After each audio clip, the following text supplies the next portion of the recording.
Alright, I decided to make a video at the end of the job because of, I don't know, jobs like this are not fun to do and make videos. So brake pedal went to the floor while the wife was driving, and it was the rear lines. Where did it break? Oh, I guess I'll show you where it broke. I even have the old line laying on the floor somewhere, like here, maybe. I don't know. Let's go look under the car. Basically, here's how the brake system is situated. Let me get some white. So the brake lines come back from the front, left and right, rear, 4-channel. Comes back, it goes over the fuel pump and back to this distribution. I keep calling it a distribution block. It's not a distribution block. It's focus. It's just a bracket, and wow. And so one of those goes to that bracket, which is actually also the bracket for the passenger side rear caliper, which is right here. The other bracket, or the other line on the bracket, goes to this like 12-inch hose here, which goes to this bracket. This is the line that crosses over to the driver's side. So this is the left rear channel. So it goes up and over the differential, kind of like that. Comes out over here and then goes to the caliper hose here. And so this is what blew out. So it blew out over the differential. There's 4 clips holding it in. This one, another one. So I bent up copper nickel, and I got in 2 of the 4 clips. I got this one here and this one up here, and the other ones I didn't. But so then what I did was, where anywhere it was rubbing, I just slid some nice like emissions hose. I don't know if it's regular vacuum hose or it's rated for something. It's like reinforced with nylon or whatever. So it's probably gonna last a long time. So that's that. And then I also ran 2 new lines from there, which I'll zoom in on that in a second. The ones that go back to this block, because they looked like crap, actually. And why would I bother sliding under here and not do those? They probably would have blown out like in 3 seconds. They may have already been leaking too. So basically from this point here to the rear of the car is all new metal brake lines, not hoses, but the lines are new. The idea being that there's more life in the front. God, I hope so. And I did the same thing. I ran some of that hose rather over the line all through here, because it's not secured properly.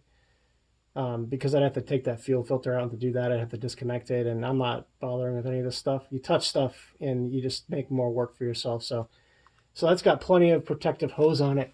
And then up here, maybe I can just, it's pretty clear enough, huh? That's where I did the, oops. That's where I did the couplers. So I've got unions there, and I'm securing it to the old bracket, and that's where it comes back. And yes, this car has some rust, no kidding. So that's what I did, and everything bled properly. Everything bled properly. I'm struggling with my camera here. Everything bled properly. I got the bleeders all open.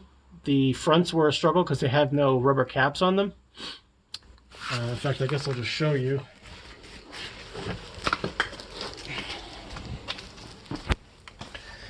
So the rears, I think I have done the rears before. And maybe that's why. But so the rears have rubber caps on them, and these came loose with no problem. The fronts don't have caps, and I can't remember if I've done these before. Maybe I have, maybe I haven't. These did not have caps, and so these required a wrench with a little bit of a help on it, and I just was super careful. I actually tightened it, and I felt it, you know, crack loose, and I loosened it, tightened it, loosened it, tightened it, loosened it, like 10, 20 times. And I got both of the fronts to loosen up successfully without breaking the bleeder. So I went on that. I did a vacuum bleed. This car has I guess it's diagonal proportioning. I'm not sure exactly, but basically it's not a standard bleeding procedure where you go from farthest to closest caliper.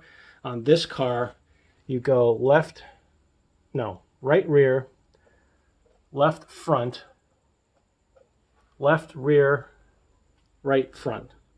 So that's how you do that. And so that's what I did. I went around with the Mighty Vac, and I sucked all the air just to get it started, and, you know, get the lines filled with fluid and stuff. And then I had my son, who's actually 9, help me pressure bleed, and I'm happy to say that the Mighty Vac appears to have worked, because I don't think I saw any air when he was helping me. Either that or there's a big ass air bubble stuck in the freaking, you know, ABS, which is like buried down there. Anyway, and I could always cycle it with my Tech 2, but I don't even think I have to. So that all bled, and I guess I'm done. I checked for leaks, no leaks. I tightened the crap out of the fittings. I just didn't even want to mess around with like sneaking up on it. I know that's a thing, but I just tightened the crap out of them. I didn't see anything leaking. So unless a front line goes while I drive the car or like road test it, that should be fixed, because at least the rear is all new metal. So the last thing I'll say is just a little trick. This didn't work so well in the front because the bleeder is small. It worked better in the rear. But what I did was I took the hose and canister off the Mighty Vac. So there's the Mighty Vac pump with the hose that normally goes to this canister, and then you pop the end on the bleeder. What I did was I just put the hose onto the bleeder, and I had the canister sitting like up in here like this, and then I had a wrench, and I could just open and close the bleeder with my wrench like this, right? Open and close the bleeder, and the fluid collects nicely in here. I don't have to worry about having it, I guess, in a hose that now is aimed down into a bucket, and then the hose moves while you're bleeding it because you don't have 15 hands. So this way I could kind of locate and capture. The only problem is that the bleeder nipple was so small in the fronts that a lot of the fluid actually leaked out around there anyway.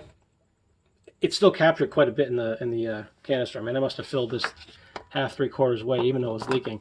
And it worked great on the rear because there was plenty of size on the bleeder to capture this hose. So that was kind of cool. I never done that before. I never thought to do that before, but I made it a little bit less annoying. Maybe a air compressor based bleeder where you could just kind of sit here and just suck the fluid out. Pumping the Mighty Vac, you know, is not the best, and but it worked. So it's good for your hand strength, right? So that's it. The only thing I have to do now that I've secured all the lines, and I guess I'll finish up with this. So yeah, these are the unions. These are where I decided to make my connection. It never focuses properly unless I do that.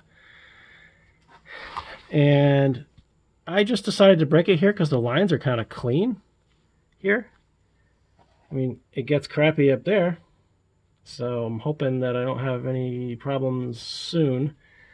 But I at least broke it in a clean area, and I've got zip ties and plenty of hose, anti-abrasion. You know, you can even see it in there. You can see it in there, and then if you go way in, you can see it starts again. I don't know if I can see that or not. There, you can see it right there. I don't know if that's focusing. Yeah, right. Yeah. So hopefully this lasts as long as it needs to. It might not have to last very long at all, depending on how long I keep the car, but there it is. Here's one thing I forgot to mention. It's worth mentioning because it's not something I've ever really done before. But I don't know if you noticed this, but the fittings are not new. So that is the original. It's like the two up here, they are original also. The reason I did that is because, one, it's a kind of a size thing. Now, it turns out, by the way, that this car uses 7/16 by 24 threaded fittings with 3/16 lines. So those are the specs that you need. There is a lot of variations of those fittings. So you can't just go get some fittings, right? There's a ton of them. But the other thing is these take a 14 millimeter, or I guess it's a 9/16 socket. The aftermarket ones that are also, I just happen to get 7/16 by 24 just to make it all the same. They use a smaller, I don't know, 7/16 socket, which is quite a bit different. So it's just bigger. But the thing is, I guess I feel like these are more robust than the cheap aftermarket ones, which might rust quicker. I mean, look, even though the line was crap, you might think, well, then the fitting's going to be crap, but it's not. I mean, the fitting is substantial metal, whereas the line is just line, right, with a thin wall and stuff. All you have to do is, so first of all, you can break off the line and put a socket on them, so you don't even have to sit here and struggle. But I was able to crack all these loose with an open end wrench, right? Didn't even bother with a flare nut wrench. So again, the quality of the fittings is decent. It didn't just round over. None of them rounded over, actually. And then once you crack them loose, I just ended up breaking off. You didn't have to do it this way, but I ended up breaking off the line. Now, in some cases, the line was not easy to break off, so I just simply removed the fitting, which then twisted the end of the line and then, broke it for me. Then you slap a socket on there and do the routine anyway. So then you take the fitting with a line sticking out of it over to your vise and basically drill it out. So I used a 3/16 bit and carefully drilled out the line, and that took no time at all. I did break a couple drill bits just from a technique perspective, but all four of them, because I reused this one, those two, and then the one on the other side over here, which I didn't show you. I reused all four of them, and then so I had to buy four to do the unions, and they happen to be the same. Other thing is this car takes double flares. I wasn't sure. I kind of assumed this car would be fully metric, but it is not. So it's 7/16 by 24 fine threaded flare fittings, and it's a double flare, which again, I just ended up buying that for here just to keep everything consistent. I assumed it would be a bubble flare and not metric. I still think my rule of thumb, where if you have a metric thread, like an M10 or something, M11, that you would have a bubble flare. I think that is 1 for 1, so that's a way to tell. Plus, you just look at it. I mean, I don't have any left here to look at, but it's very easy to tell a bubble from a double. A double has that kind of sharp perimeter on it. A bubble has a smooth dome. I think doubles actually seal better. They're harder to make, of course, and I have nothing special, believe me. I would love a better one of these, but, I don't know. Someday, right? So anyway, I reused them with good results. So I recommend that, and I thank Pine Hollow Auto Diagnostics for that tip. I thought it sounds weird, right? Why would you reuse those fittings, right? But they weren't all crusted over. I guess if you have a car where you can't even tell that it was a nut, then fine, throw it away. But these were actually pretty good. Can't say the same about the line, but so there you go.